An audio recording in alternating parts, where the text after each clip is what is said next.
আমাৰ এটাই কথা হৈছে, আমি বোধহয় এতিয়ালৈকে মানে জনজাতিত অন্তৰ্ভুক্ত হৈয়ে গ'লোহেঁতেন, কিন্তু আমাৰ এটা অভিশপ্ত শব্দ আছে।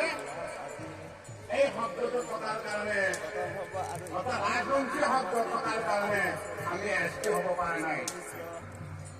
আমি এই ৰাজবংশী শব্দটো কেনেকৈ ওচৰৰ পৰা ভাগ দিব পৰা যায়, আমি বিভিন্ন চিন্তা চৰ্চা কৰি আইনৰ দ্বাৰস্থ হ'বলৈ বাধ্য হৈছোঁ। আমি এই সংগ্ৰামত বিজয়ী হ'ব পাৰিম নে নোৱাৰিম নাজানো, তথাপি আমি চেষ্টা চলাই আছো। গতিকে